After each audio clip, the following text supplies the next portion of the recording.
फुले ने उस्मान शेख की मदद उस्मान शेख की लिए उस्मान शेख की मदद से 1 जनवरी 1848 को पुणे में लड़कियों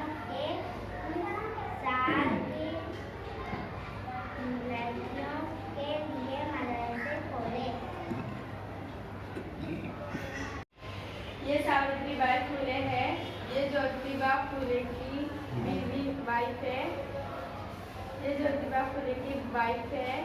ये पुणे में हिंदुस्तान में जब पढ़ाई नहीं होती थी तो इन्होंने फातिमा शेख के साथ मिलकर एक स्कूल खोला और बच्चों को तालीम हासिल की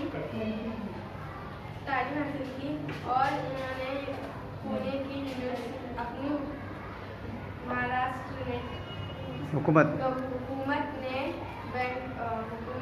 पुणे की यूनिवर्सिटी को महात्मा ज्योतिबा यूनिवर्सिटी का नाम दिया।